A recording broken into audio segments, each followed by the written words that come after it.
Hi everyone, welcome back to my YouTube channel.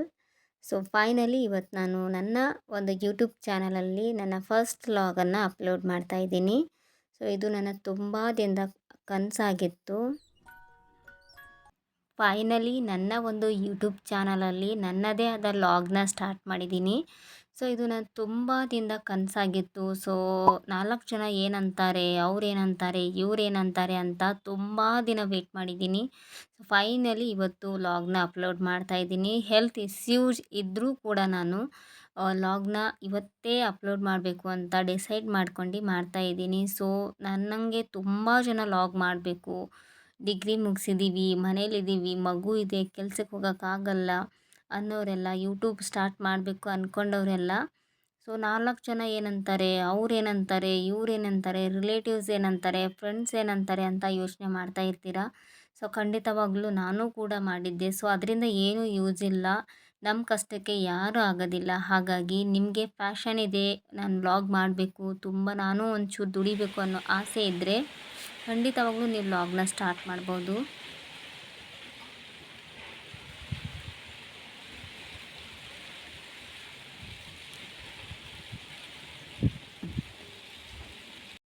ಪ್ರತಿಯೊಂದು ಹೆಣ್ಮಕ್ಳ ಆಸೆ ಆಗಿರುತ್ತೆ, ನಮ್ಮ ಒಂದು ಖರ್ಚನ್ನ ನಾವೇ ನಿಭಾಯಿಸಬೇಕು. ಸೊ ನಮ್ಮ ಒಂದು ಹಣವನ್ನು ನಾವೇ ಸಂಪಾದನೆ ಮಾಡಬೇಕು, ಯಾರ ಹತ್ರನೂ ಕೈ ಚಾಚಬಾರ್ದು, ನಾವು ಯಾರಿಗೂ ಕಮ್ಮಿ ಇಲ್ಲ ಅಂತ.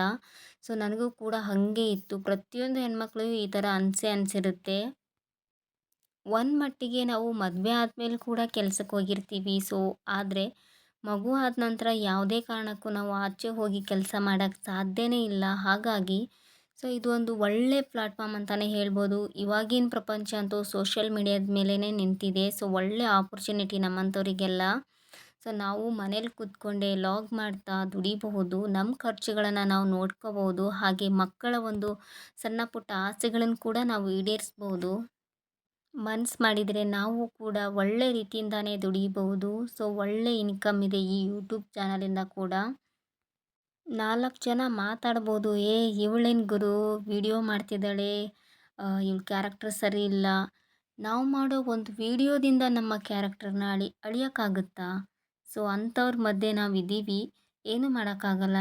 ಅಂಥವ್ರನ್ನ ಮರೆತು ಬ್ಲಾಕ್ ಮಾಡಿ ನಮ್ಮ ಮೈಂಡಿಂದಾನೇ ಅವ್ರನ್ನ ತೆಗೆದುಹಾಕಿ ನಾವು ವ್ಲಾಗ್ ಮಾಡೋಕ್ಕೆ ಸ್ಟಾರ್ಟ್ ಮಾಡಬೇಕು. ಯಾಕೆ ಗುರು, ನಮ್ಮ ಲೈಫಲ್ಲಿ ಏನಾದರೂ ಕಡಿಮೆ ಬಿದ್ದರೆ ಆ 4 ಜನ ಬಂದು ಕೊಡ್ತಾರಾ? ಖಂಡಿತ ಕೊಡೋದಿಲ್ಲ. ನಗ್ತಾರೆ ವಿನಃ ಸಹಾಯ ಮಾಡೋದಿಲ್ಲ. ಯೂಟ್ಯೂಬ್ ಚಾನಲ್ ಮಾಡಿನೇ ಎಷ್ಟೋ ದೊಡ್ಡ ದೊಡ್ಡ ವ್ಯಕ್ತಿಗಳು ಕಾರ್ ತಗೊಳ್ಳೋದಾಗಿರ್ಬೋದು, ಮನೆ ತಗೊಳ್ಳೋದಾಗಿರ್ಬೋದು, ಲೈಫಲ್ಲಿ ಸೆಟಲ್ ಆಗಿದ್ದಾರೆ. ನಾವು ಅಷ್ಟಾಗೋದು ಬೇಡ ಗುರು, ನಮ್ಮ ಒಂದು ಖರ್ಚುಗಳನ್ನು ನಿಭಾಯಿಸ್ಕೊಂಡು ಅಷ್ಟೇ ಸಾಕು ನಮಗೆ. ನನಗೂ ಜೀರೋ ನಾಲೆಜಿಂದನೇ ಸ್ಟಾರ್ಟ್ ಮಾಡಿರೋದು. ಯೂಟ್ಯೂಬ್ ಬಗ್ಗೆ ವಿಡಿಯೋಸ್ ಹೆಂಗೆ ಮಾಡಬೇಕು, ಎಡಿಟ್ ಹೆಂಗೆ ಮಾಡಬೇಕು, ಸೊ ಜೀರೋ ನಾಲೆಜ್. ಯಾರಾದರೂ ಸ್ಟಾರ್ಟ್ ಮಾಡೋರಿದ್ದರೆ ಖಂಡಿತವಾಗ್ಲೂ ಇವತ್ತಿಂದ ಸ್ಟಾರ್ಟ್ ಮಾಡಿ. ಸೊ ಜೊತೆಯಾಗಿ ಕಲಿಯೋಣ, ಜೊತೆಯಾಗಿ ಎಡಿಟಿಂಗ್ ಆಗಿರ್ಬೋದು, ವಿಡಿಯೋಸ್ ಹೆಂಗೆ ಮಾತಾಡಬೇಕು. ನನಗೆ ಖಂಡಿತವಾಗ್ಲೂ ಈಗ ನಾನು ಏನು ಮಾತಾಡ್ತಿದ್ದೀನಿ ಅದ್ರ ಅರಿವು ನನಗಿಲ್ಲ. ಸೊ ಹಾಗೆ ಫ್ಲೋವಲ್ಲಿ ಬರ್ತಿದೆ, ಮಾತಾಡ್ತಿದ್ದೀನಿ ಅಷ್ಟೇ. ರೆಕಾರ್ಡಿಂಗ್ ಹೆಂಗೆ ಮಾಡಬೇಕು ಸ್ವಲ್ಪ ಸ್ವಲ್ಪ ನಾಲೆಜ್ ಇದೆ ಅಷ್ಟೇ. ಹೆಣ್ಮಕ್ಳು ಇಂಡಿಪೆಂಡೆಂಟ್ ಆಗಿರ್ಬೇಕು ಗುರು, ಯಾರ ಹತ್ರನೂ ದುಡ್ಡಿಗಾಗಿ ಕೈ ಚಾಚಬಾರ್ದು. ಯಾಕಂದರೆ ಕೊಡ್ಬೋದು, ಕಷ್ಟ ಅಂತ ಬಂದಾಗ ಕೊಡ್ಬೋದು, ಆದರೆ ಎತ್ತಿ ಎತ್ತಿ ತೋರಿಸ್ತಾರೆ. ಸೊ ನಿನಗೆಲ್ಲ ನಿನ್ನ ಖರ್ಚುಗಳನ್ನು ನಾನೇ ನೋಡ್ಕೋಬೇಕು.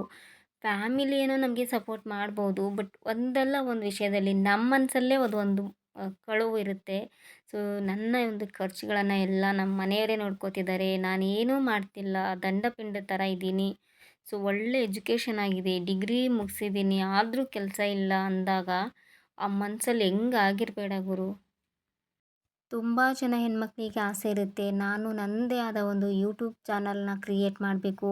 ಸೊ ಅದರಲ್ಲಿ ನನ್ನದೇ ಆದ ವೀಡಿಯೋಸ್ಗಳನ್ನ ಅಪ್ಲೋಡ್ ಮಾಡಬೇಕು, ಹಾಗೆ ಒಂದು ಒಳ್ಳೆ ಅರ್ನಿಂಗ್ಸ್ನ ಸ್ಟಾರ್ಟ್ ಮಾಡಬೇಕು ಅಂತ. ಆದರೆ ಮನೆಯವ್ರು ಏನಂತಾರೆ, 4 ಜನ ಏನಂತಾರೆ, ಫ್ರೆಂಡ್ಸ್ ಏನಂತಾರೆ, ಫ್ಯಾಮಿಲಿ ಏನಂತಾರೆ, ಹೀಗೆ ಯೋಚನೆ ಮಾಡ್ತಾ ಇದ್ದರೆ ಖಂಡಿತವಾಗ್ಲೂ ನಾವು ಏನೂ ಮಾಡೋಕ್ಕೆ ಸಾಧ್ಯ ಇಲ್ಲ. ಅದನ್ನೆಲ್ಲ ಬದಿಗಿಟ್ಟು ಇವತ್ತೇ ಒಂದು ಚಾನಲ್ನ ಸ್ಟಾರ್ಟ್ ಮಾಡಿ. ಸೊ ಗ್ರೋ ಆಗಿ, ಸೊ ಒಳ್ಳೆ ಅರ್ನಿಂಗ್ ಮಾಡಿ ತುಂಬ ಖುಷಿಯಾಗಿರ್ತೀರ. ನಿಮಗೆ ಒಂದು ಸಂತೃಪ್ತಿ ಅನ್ನೋದಿರುತ್ತಲ್ವ.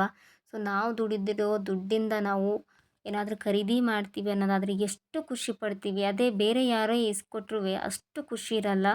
ಸೊ ಬಿಕಾಸ್ ನಾವು ಒಂದೇ ರೂಪಾಯಿ ದುಡಿದ್ರೂ ಕೂಡ ಅದರಲ್ಲಿ ಖುಷಿನೇ ಬೇರೆ.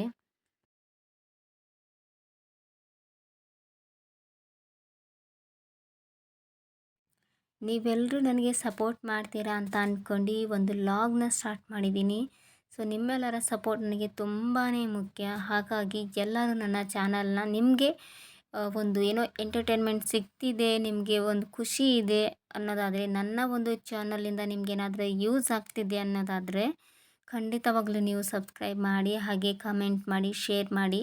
ಸೊ ನನಗೆ ತುಂಬ ಖುಷಿ ಆಗುತ್ತೆ.